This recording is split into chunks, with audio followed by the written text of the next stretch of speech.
for the Royal Manticore Navy, I'm not going to introduce David Weber. Here's why.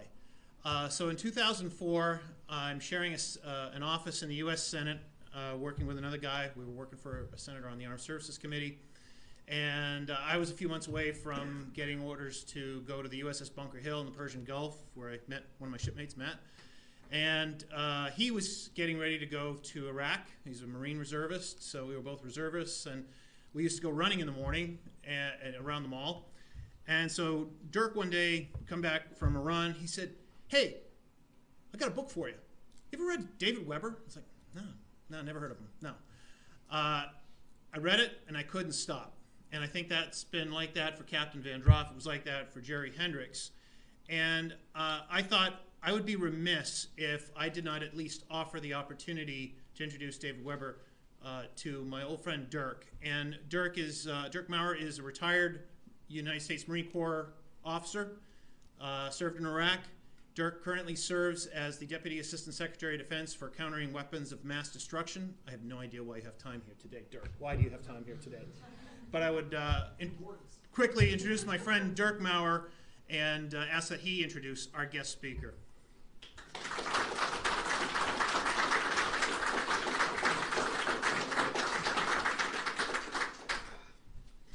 Well, thank you very much, Claude. And so, as I think you realize from that, my current day job has absolutely nothing to do with why I'm up here, just because I was fortunate enough to introduce Claude to David Weber's work. I think, first off, I got to start off with, I agree with everything that Dr. Hendricks just said about the Honor Harrington series. Love it.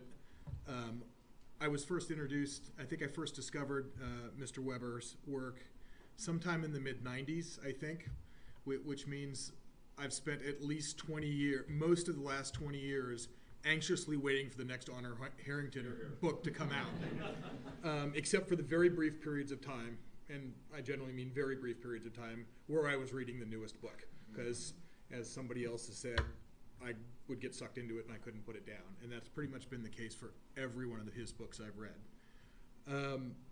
By my count, Mr. Weber has written 72, written or co-written 72 different books. And I apologize if I missed one or two in there. And as I was going through looking all those up, I realized there's actually one of those that I don't own yet. And I'm sorry, I'm going to fix that on my way home tonight. Darn well. It's the last book in the Hell's Gate series, the most recent one, so I'll take care of that. Which is co-authored by a graduate of this institution. Linda Evans. Yes. Excellent plug for the Naval Academy. In addition to everything that Mr. Hendricks said about all of the good things to learn from the Honor Harrington series, I would just add a couple more that I've really appreciated. Honestly, it's an opportunity to see what professionalism under pressure looks like. To quote Honor Harrington from On Basilisk Station, "My duty is not affected by what others may or may not do to discharge their own." And that's a really important thing to remember as you go through your career, whether in uniform or out. It's important to remember at all times. Always do the right thing.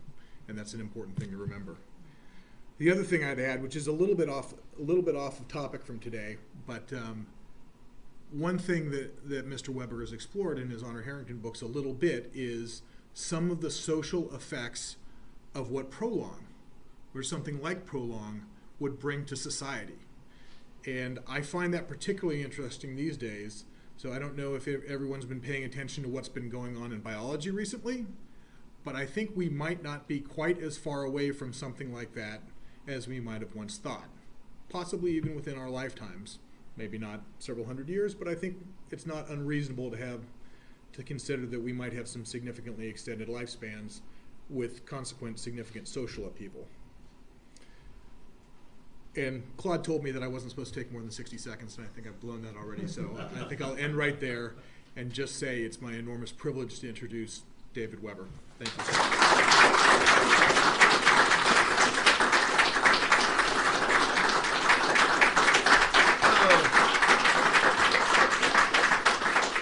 Thank you. Excuse me for looking a little shaky. I have a really bad head cold, and it's affecting my balance. So if I start swaying, you'll know that's what it is. I'm not going into fugue state. About 30 years ago, this cute little redhead in a bookstore in Greenville, South Carolina, had this big bearded dude with a ponytail down to his belt and back, wearing a Western style vest, black blue jeans, black shirt, black bolo tie, black slouch hat, and a beard down to here. Walk in and say, I need to order a few books. And she said, okay. And he said, first, I need the current issue of Jane's Fighting Ships. And she looked it up and saw the price. And said, uh-huh. And then he said, and I need last year's and the years before that. They'll cost less. And she said, uh-huh. And by the time he was done, he'd ordered $8,000 worth of books. And she's sitting here, there is no way in the world this guy's going to be able to pay for these. I'll order them. I'll be stuck with them. My boss is going to be upset with me. So the first one comes in, and she calls him, and he comes, and he writes the check. And it turns out he really can pay for them, and he really wanted them. Fast forward 30 years, and she is the mother of two 16-year-old Cambodian daughters and a homegrown 15-year-old son, and stuck with me. And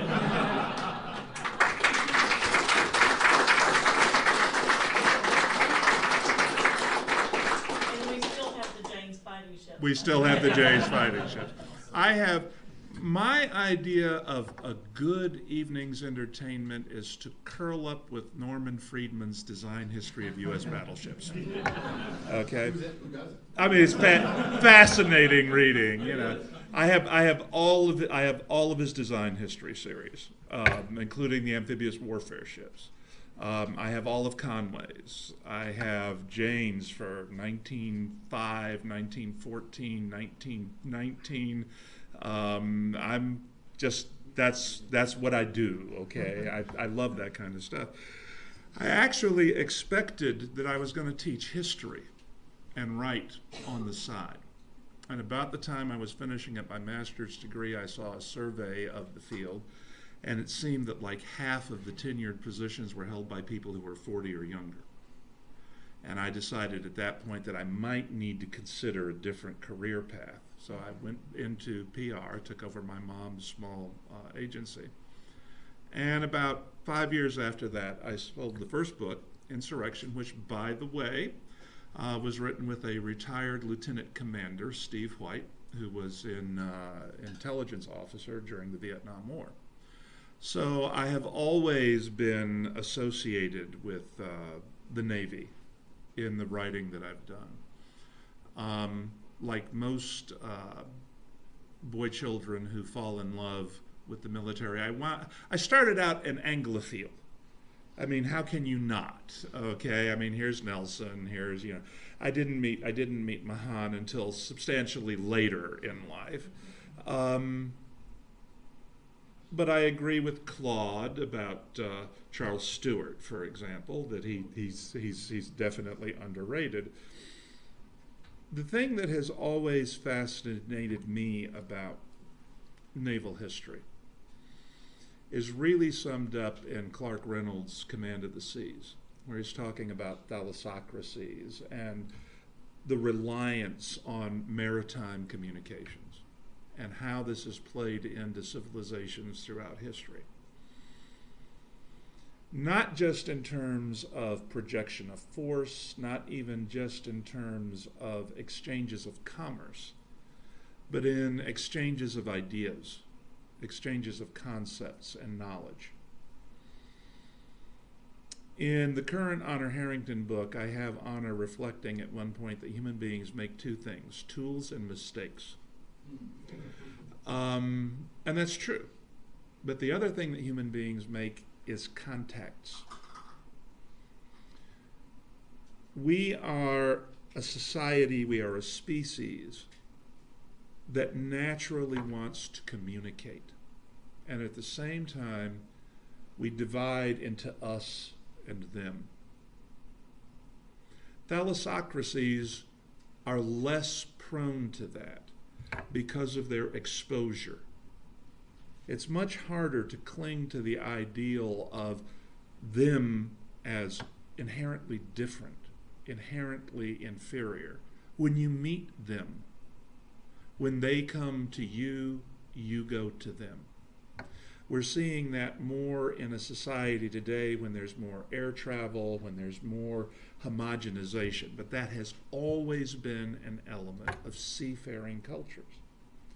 Now, didn't work out too well for the Aztecs, okay?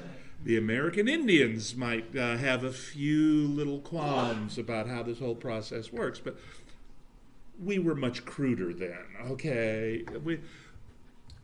Hopefully, we learn from our mistakes and we advance. I think that when you look at the percentage of the world's population that even today lives within 100 miles of the coast, you see how vital oceans are to us as means of transport, as food sources, as resources. It's incredible. And it is a naval force which protects and sustains and utilizes those resources. Command of the seas today extends to a lot more than just can we get the gold from the Incas home. It extends to a lot more than just can we control what freighter goes where. It's now a concept which, like in the Honor Harrington universe, envelops everything. And as such, what the Navy is and what the Navy does is more vital than it's ever been before. Now, the U.S. is basically a continental power. And so there's always been this dichotomy between where are we as a maritime power, where are we as a continental power. And the Navy certainly had its problems with that in the 19th century. When we're looking at questions of military funding and military spending, we need to remember that we're also looking at where are our national priorities? What is it that we really think is critical, important to us? And obviously, I think the maintenance of our economic lifelines, the maintenance of our resource exploitation, the sustaining of allies who are vital to us and to our interests in other parts of the world. All of those are vital, and all of those are tied together by the sea, which covers 3/4 of the surface of the planet. So I know where I come down in the funding debates. I don't expect too many people in the room to be upset with where I think we should be spending our limited dollars. I do think that what is in many ways even more important than the hardware, though, is the people behind the hardware. That's one of the things that I try to touch on in the books. I hold the record in South Carolina for attempts to enlist in the Navy. I was basically told by multiple recruiters, come back with any two of the above problems and we'll take you. Unfortunately, there were more than two. Near total deafness in one ear, migraine headaches, petit mal epilepsy, bad vision, and flat feet. So it's kind of like, yeah, sorry, you don't make the cut. But I have many, many friends who have served. My brother-in-law was a Marine for 23 years. My best friend was Air Force. I know I'm not supposed to mention that institution in this room. But he was Air Force for 20 plus years. So I've known a lot of people who have served. And they weren't all saints. I'm sorry, they weren't. Got to be honest. But most of them served in the era since service became voluntary. They made the choice to put on the uniform. And that, I think, is a critical difference between them and people who never even thought about their responsibility to defend and to protect their society. Robert Heinlein had it absolutely right when he said, there is no greater virtue than to put your own body between that which you love and the enemy. And he also said, greater love hath no man than a mother cat dying to defend her kittens. I write military fiction. As such, I have two responsibilities, I think, two overriding responsibilities. One is that I have to be honest about the fact that there's going to be collateral damage. There are going to be good people who get ground up and thrown away in any violent situation. The good guys can't help doing some of that. The second thing that needs to be borne in mind is everybody on the other side isn't evil. That the good guys don't wade to their boot tops through the blood of their enemies and emerge from the experience unscathed at the end of the day. There's a price that they pay for doing that. And it is incumbent upon me as a writer of military science fiction to neither glorify nor sanitize what happens in a war. The vast majority of Americans will never wear a uniform. They will never serve in combat. They will never serve in a support capacity for people who do serve in combat. And therefore, they are going to form their judgments on what is involved in combat vicariously. They're going to form it from what they read, from what they see in the movies, from what they're shown on the news, secondhand experience. It is incumbent on those of us who provide that secondhand experience to try to do it in a way that both upholds the honor of the people who have made the decision to wear the uniform and take the risk, make the commitment, make the sacrifices. And the fact, as one of my friends who was retired as a full colonel from Special Forces said, we do a lot of things we wish nobody had to do. He was also the fellow who said to me, and I have always tried to bear this in mind in my writing, he said, the second worst moment in a combat commander's life comes when your intelligence was good, the operation was well planned, you rehearsed it exhaustively, everyone performed flawlessly, and you have a 19-year-old bleeding out in your arms and you cannot put the life back into his body. And I said, my God. I said, that's the second worst moment? And he said, yep. And I said, what's the first? He said, the first is when you realize this is what you do better than anything else in the world. He served for 29 years doing what he did best in the world. And he paid the price. He was on a lot of ops. He lost a lot of people. That is the commitment that you guys in uniform make. And that's why I write military fiction. Because what you do is very, very special. And I don't think people tell you that often enough. Thank you.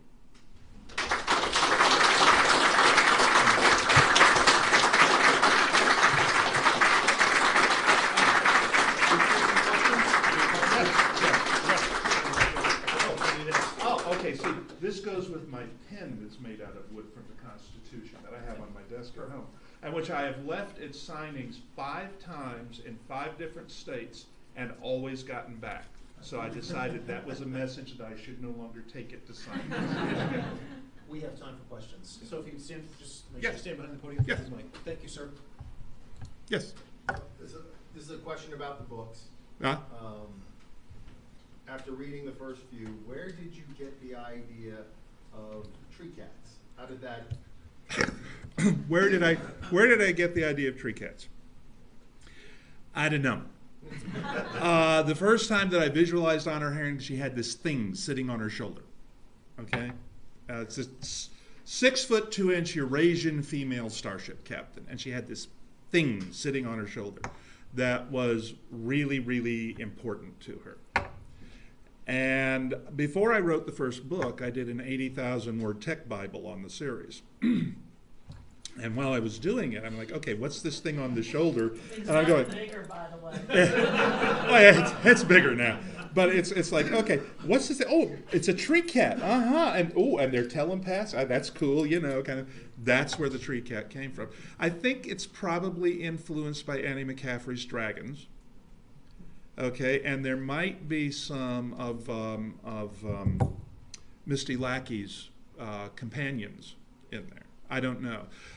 Every writer kind of stands on the shoulders of everything he's ever read. Okay.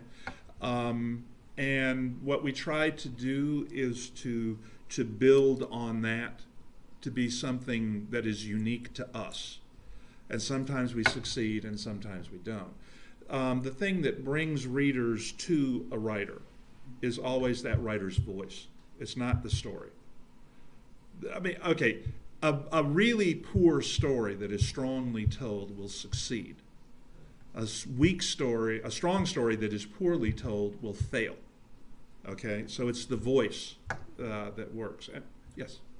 So alpha nodes, beta nodes, Warshawski scales, how did you knit the science of mobility in explaining how you're able, because a lot of writers just gloss that over. I mean, it's pixie dust. You take entire chapters to detail the science of the honorverse. So where did that come from? What does it derive from? The science of the honorverse, where did it derive from? It derived in part from story-driven elements. What did I need to make the story work? It derived in part from where are we as somebody who wanted to teach history, not physics, okay, understanding of gravitation and so forth.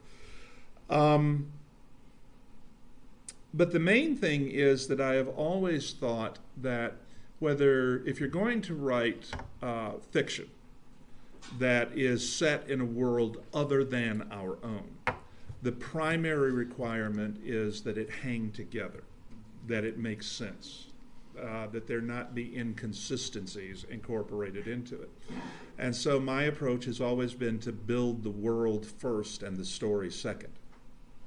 And that's exactly what I did in the case of the Honorverse. Now, I did back off on one of the things I had done originally in the Honorverse. I thought it would be gilding the lily. I had originally decided that they were going to clamp blocks of metallic sodium around the energy mounts to dissipate the heat when they fired. So you'd have this vaporized sodium billowing out, and they'd have to wait for the range to clear before they could fire the next shot. And I just decided that was a little too much, and I lived without them. But, okay, anybody else? I think you. Yes, Machine 4 Class Moriarty. You talked about how you have a lot of friends and people that you know that serve and everything. I was just wondering if you ever took stories they told you or the experiences they had and put them into your writing. I've tried not to do that in toto because most of them have told me this in personal conversation and that kind of thing. I have tried to use what they have told me to provide background for what I'm writing. Many, many years ago, I came along on the heels of a fatal car accident. A guy had managed to decapitate himself. His wife was bleeding to death in the front seat. He had his 6-year-old and his 2-year-old in the back seat. So, never saw combat, but do have some feel for the kind of traumatizing effect that much blood, that much pain, that much what do we do with these kids can have on you. This was pre-cell phone. This was in the middle of the mountains, in the middle of the night. It leaves a mark. And I draw on that some also when I write. That's what I do with what my friends who have had those sorts of experiences have shared with me. Okay. Yes. Now you had. Sir, I've been reading your books ever since Claude introduced me to them. After my plea, I love enablers. Yeah. Absolutely. So I've been reading them for almost 10 years now, and when I try to describe them to someone else, that hey, you got to read this. This is great. I mean, even my father likes your books, and he hates sci-fi. And so, I mean, I might even have a colleague who's watching right now. Hi, Sandra, if you are. And I try to convince her that hey, you really need to read these books. And one of the things I always try and tell them is, but kind of like how you talk about this, the science of it, how it stands together, how it makes sense, is that, especially the action reaction of the honor-verse of how they develop the technology, I think Colonel Sanders' unit versus the Shanghairi in Afghanistan and Into the Dark, and so many other examples, is that when you're telling me a story about a battle or the tactics that are going to lead to a battle, it's like you war gamed this out. I mean, I've been to war games, and it seems like you're doing that. Is that how do you approach this, and how do you get something so believable? Well, okay. Well, truth in advertising. In addition to being a Methodist lay speaker, I am a lifetime war gamer. Now, I haven't gamed very much in the last 20 years because I've been doing this other stuff over here on the side. But it does inform how I approach some of this. The main thing is that I've always been bothered by fiction where handwavium comes into play. Now, in science fiction, 2,000 years in the future, there's handwavium, there's unobtainium in there, for anybody, okay? With the right isotope of unobtainium, you can do anything, okay? But you have to be consistent about it. You have to build in limitations. You have to keep it from being the magic pixie dust that's being scattered around. To me, it is, perhaps it's because I was going to be a military and diplomatic historian, okay?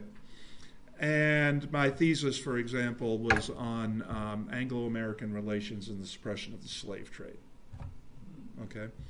And you may see a little bit of that covering some of where I am with the genetic slave trade and whatnot in the books.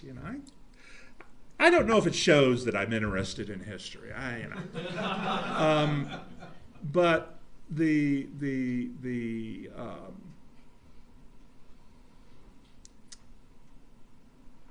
when you get into actually looking at history, you realize that threat always evokes response, sometimes not immediately. If you look at World War I, we talk about, these unimaginable clods, etc. They went from August of 1914 to early 1916, developing and deploying a completely new radical warfighting system in the form of the tank.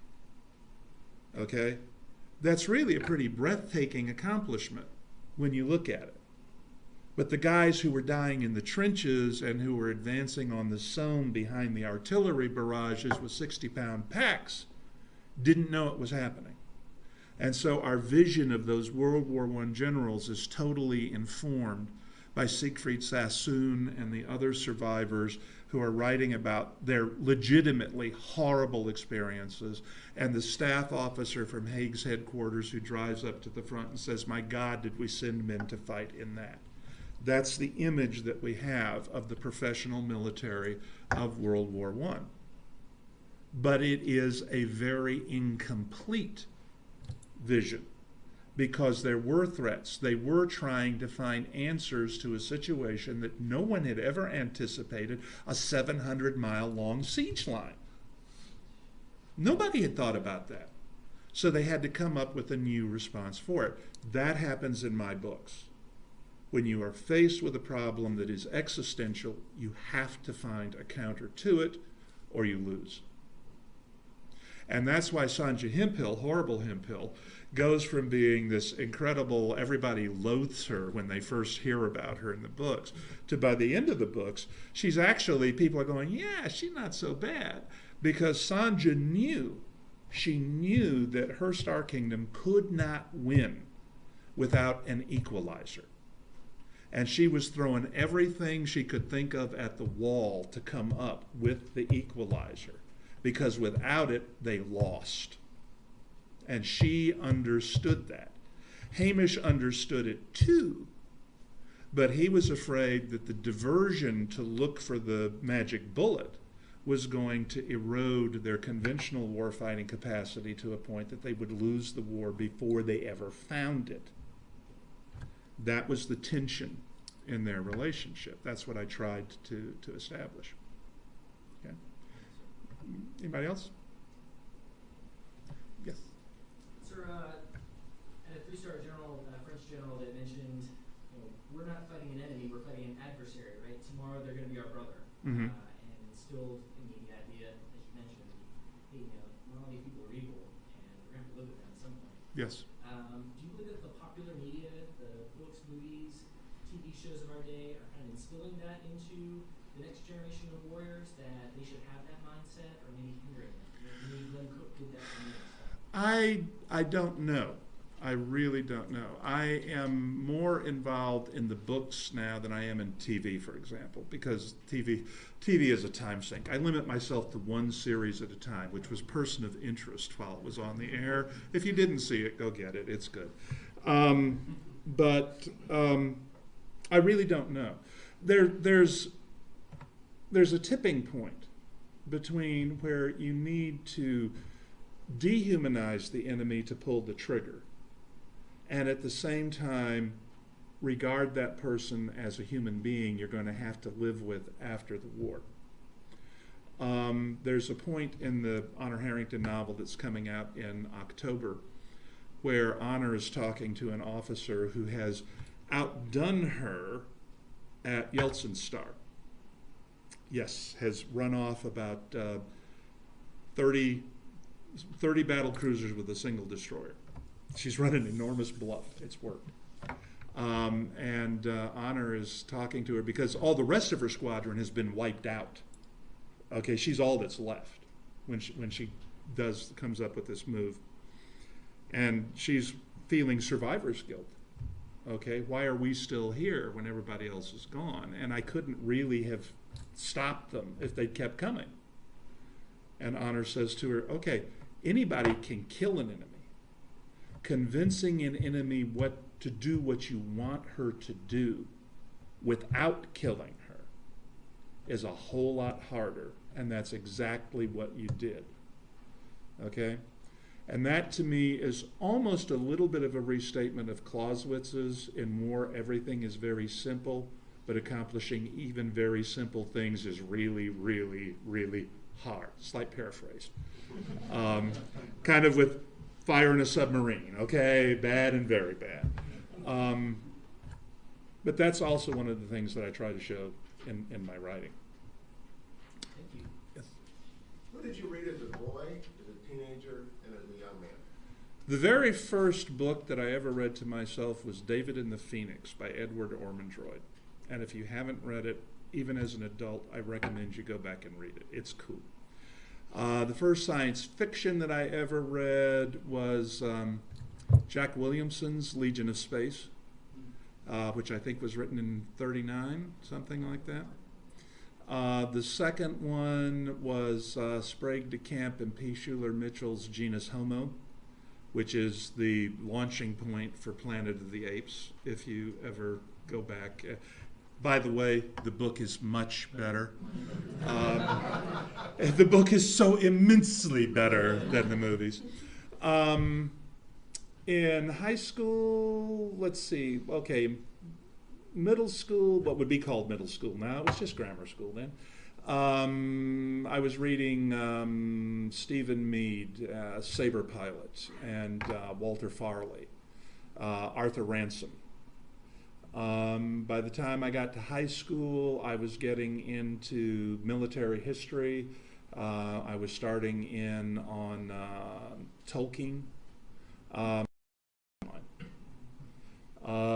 And pretty much, if I don't have anything else to read, I'll read cereal boxes, I'll read the contents on my Tabasco sauce, you know, I just... So the follow-up is, when did you recognize that you had the ambition to do what you've been reading and the courage to attempt it? I could have been published 10 years earlier than I was if I'd had... I was telling Claude earlier today, my favorite John Paul Jones quote is not, "I have not yet begun to fight." It seems to be a law inflexible unto itself that he who will not risk cannot win. There are a lot of people who go through life with a dream saying, I could do that, I could do that, I could do that. If they go long enough, suddenly they're 70 and it's, I could have done that. So I submitted my first manuscript in 1988, and it was rejected. It was published a few years ago in an updated version by Bain as The Sword of the South. It was a fantasy novel, not science fiction. The first science fiction novel I wrote with my friend Steve White on the basis of a war game that I was designing. And we started exchange. I always wrote a short story when I was doing a war game to set the theme in my mind for the story. And I sent the first short story to Steve, and he was inspired to send one back to me, and I sent one back to him. And before we knew it, we realized that what we were actually writing was the story of the war that I had plotted out in the scenarios in the war game. And that became the novel Insurrection, which Bain bought in '89 and I think published in '91. Early '91. At which point my lovely wife Sharon, who was working in the bookstore at that time and was not my wife, called me and said, "David, your book came in and we've already sold half of them." And I'm like, "Great! Should I keep the other one for you?" She also didn't tell me that who it had been sold to was her. But I digress. My mom always supported me as a writer, which was kind of interesting because my mom had her master's in English and went back and got her PhD in English in her 60s and taught at Georgia State. But she really didn't read very much for entertainment. My dad was a blue-collar boy, bohunk boy from the south side of Chicago who had every one of E.E. Smith's World Fantasy Press hardcovers, autographed, numbered editions on his shelf. Okay, guess whose copy of Legion of Space I was reading? Okay, my dad is who started me on the hard stuff. My mom was my editor, all right? But that's how I got into it. And like I say, I probably would have gone on submitting even if Insurrection hadn't been bought. And I would have been bought eventually. Keith Laumer once said, "There is no such thing as the great unsold novel, there is only the great unwritten novel." If it's great and you wrote it and you submitted enough, sooner or later somebody will buy it. That's also true of the pretty good novel, because publishers are in business to publish. Therefore, they have an interest in finding publishable material. And a lot more people who think they could write but don't could. My feeling is that writing itself is a craft. It's something that you learn by doing, the same way you learn to walk. You fall down a lot, you get up a lot. Each time you fall down, you learn a little more. When I was coming up, you wrote something, it went into the trash can, now you hit the delete key. But that's what you're learning from, okay? What nobody can teach you to be is a storyteller. That you need to be on your own. That you need to learn to do on your own. Because what a writer does, what a good writer does, is he's sitting on the other side of the campfire from you, telling you the story, but he's doing it with words that he's written down instead of directly into your ears. That's how I visualize what I do. I don't think of myself as an author. I don't really think of myself as a writer first and foremost. I think of myself as a storyteller who uses the written word to tell my stories. And my biggest problem as a storyteller is that there's always another one in there trying to get out, which means that I have to let this one go, if you see what I'm saying. And that's why I have so many series going on right now, and I keep getting people, finish a series. I'm like, okay, well, in that case, I have to stop this one. Somebody says, oh no, don't stop that one, you know. And so I'm like, okay. If you've read my Safehold books, okay, I had somebody who recommended that I get a pica. This is a personality integrated cybernetic avatar that you can upload your personality to. And I said, it'd just start spinning off series of its own. Okay, that's not an answer. But that's a better problem to have than to have a contract and no idea what you're going to write about. Okay. Ben Bova once said, I was on a convention with him, and he was, we know Ben Bova? Okay. He was asked, is there anything you can do to help a writer with writer's block? And he said, oh yeah. He said, I have an infallible cure for writer's block. They said, what is it? He said, take away his credit card. Okay, because that's true. This is what we do for a living. You guys who read the books are what make it possible for us to do something that we really, really enjoy doing. The only place that I would have been happier than as a writer would have been in a classroom. That's what I truly wanted to do with my life. And I just came to the conclusion that it wasn't going to work. And so to some extent, that's kind of what I try to do with the books that I write. Okay? Somebody once said, when Tom Clancy was thinking about running for the Senate, somebody once said to me, why should he give up the pulpit he has now? And I try to kind of think of myself in a lesser scale in the same sort of way. I'm hoping that maybe one day, we went from 0 to 4 kids in 4 weeks and 2 days. 3 children. Huh? We have 3 children. I'm sorry, 3, sorry. 4 weeks, 3 children. No, We need to talk. did I never tell you about, okay. Anyway, we had to fight with the INS for over a year before we were allowed to bring the girls home from Cambodia. There were 15 months when they came home, and our son was 1 month old. Okay, he's red-haired, very Irish-looking. I will leave it to you to determine where he came from. But we're going to go from 3 to 0 in about 18 months. It's going to be really traumatic. And I don't know what Sharon's going to do, but I'm going to look around for a university that I could be an author in residence at. Oh, do we have time for another question if anybody's got one? Any other questions? Yeah, okay, over here. Bishop for Beth Palmer. First off, sir, just thank you for some of the advice you gave. I'm a prospective writer myself. Not something I get to dedicate too much time to here. Kind of Yeah, I guess you're a little busy right now, yeah. It's kind of like sleep in that regard. You know? Yes. A bit of a like. But moving on to my actual question, sir. I know you've already spoken on it a lot, but this is a topic that I thought about a lot ever since I read one of my favorite books, Orson Scott Card's Ender's Game. And it's that balance between humanizing the enemy and dehumanizing the enemy in order to wage war at all or prevent war.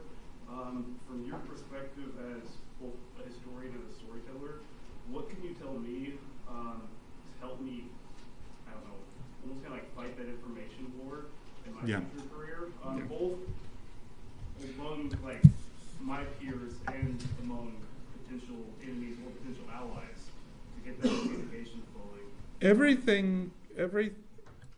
The question is, how do you balance the humanization and the dehumanization of the enemy? All of my friends that I've talked to who have actually seen combat agree that in the final analysis, it's not about the country, it's not about the mission orders, it's about the guys you're with. That's what gets you through it, okay? And that you do whatever degree of dehumanization you have to do to the other side to get through it with your guys. And it's ugly, and it leaves a mark, okay? That's in the heat of combat. I think it was Patton who said that somebody who doesn't surrender by the time the infantry is within 500 yards gives up the right to surrender. It's a privilege after that, okay? You have to be able to have that kind of attitude to be effective in combat. There's a book written by a teacher at one of your rivals called On Killing, which looks very much at the question of how do you desensitize troops, military personnel, so that they can and will pull the trigger, and looks at the fact that historically only about 10% of people involved in combat actually fired at the enemy. Okay? It's a hard question, because it's a hard problem that there's not an easy answer to. When you're in the field and you're in combat, you cannot afford to think that guy on the other side is a father with 2 kids at home and a baby he's never met yet. Because he's probably not thinking that about you. To that degree, you have to be able to take that step back. But at the same time, intellectually, you have to be able to understand that behind that front line, there's a whole nation full of people. There's a whole army full of people. And they can't all be monsters. Okay? I wish to God that there was an easier answer than that. But after 65 years as a military historian, well, only 55 years as a military historian, I haven't found it. And I've read, God, I can't tell you how much firsthand combat narrative I've read, how many combat reports I've read, how many people I've talked to. There's not a good way. And it's part of the reason that I say that folks who decide to wear the uniform and find themselves in combat cannot be paid for what they did. To pretend that we can adequately compensate them for what they did is a joke. The TRMN, our fan club, at our recent convention in Raleigh, they were raising funds for, was it Stand for Grace? Saving Grace. Saving Grace. It's a canine, they rescue dogs, which they train as service dogs for vets with PTSD and other issues. And we raised enough at that, and this is what I am most proud of that the TRMN has done in the last 10 years. We had raised early on in the charity auction enough for 4 teams.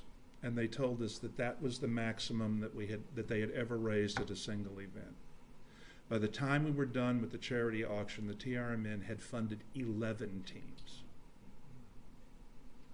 It was a very small con. And it was a small con, only about 250, 230 people.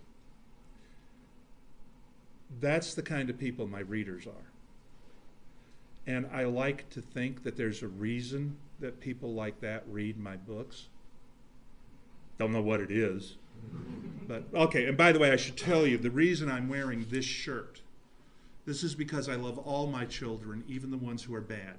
Okay? And Sharon is wearing the Fearless shirt for Honor's shirt. So she's the good children, I'm the bad children. Okay. How are you on time? Having imagined the universe that you have, what do you foresee as the future of human interplanetary society and the probable subsequent militarization of that society? Well, in the honorverse, militarization doesn't really happen for about 1,000 years after we begin expanding, because until we get to that point, we don't have a practical FTL drive. And so each of these originally colonized planets is colonized by a generation ship. It begins evolving its own society. And these societies are ancient in many ways compared to the US of today by the time the Warshawski sail is invented and you begin seeing hyper travel becoming routine. Now, in my universe, I hypothesize that you can have freighters of like up to 8 million tons. So, and they have countergravs, so getting stuff into orbit is literally dirt cheap. So it actually makes sense to ship bulk foodstuffs and whatnot through space. My theory is that as soon as we can talk to each other in anything remotely like real time, we'll start shooting each other. That's what we do. Like Honor says, we make tools and we make mistakes. There will always be some perfectly legitimate reason that people are going to disagree. And it will be perfectly legitimate 9 times out of 10. Okay, that 10th time it's going to be somebody who's totally off the wall, who thinks that, you know, it's all the Jewish Bolshevik conspiracy. Okay, but most often it's going to grow out of rational desires that ultimately lead to irrational decisions. And that's going to happen when we can get to each other, because until we can, it's not going to be an issue. So if it's months and years between inhabited enclaves, there's probably going to have to be some militarization in terms of what we would think of as constabulary and self-defense, because there will always be bad actors. Okay?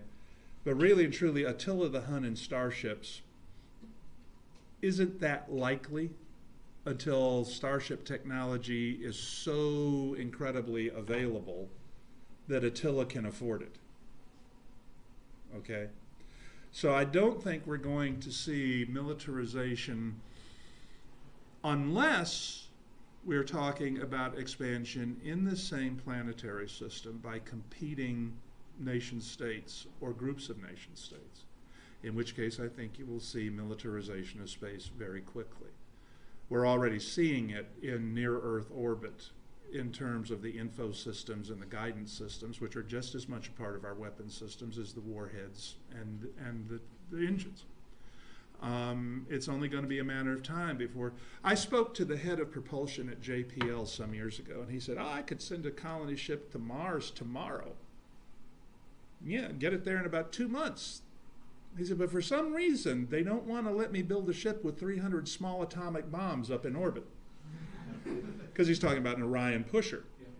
And he said, and I got a system that I could put payloads into orbit for, 80 cents a pound. And he showed me the model of it that they'd used in tests. And it's this egg-shaped capsule that has a skirt around it. And he said, all we have to do is hit it with a laser to superheat the air in the skirt, and it produced thrust, and we just take it right up. He says, the problem is any laser powerful enough to do that will kill any satellite in near-Earth orbit, so I can't build it. All right? Well, eventually, it's going to get built, and it's going to get put up there. And then we better have a Space Force. And I happen to agree. I think, the Air Force might be able to handle near-Earth, but if you're talking deep space deployments, the only institutions in the world with that kind of experience are navies. And that's why overwhelmingly in science fiction, you see navies being used rather than the Air Force or the Space Force. It may be that the time will come that we wind up creating a totally new service, but it's going to have an awful, awful lot of blue in its DNA. It has to survive. The only people who understand long-term hostile environment deployments are the submarine force. The only people who really understand underway replenishment, unless you just want to fill up for your jet, is the Navy. Okay, so I don't see anybody else, any other mindset that can take us to space in the end. And we're going there. I'm probably not going to be here to see it because I turned 65 a couple of weeks ago, but I know we're going there. Okay, thank you.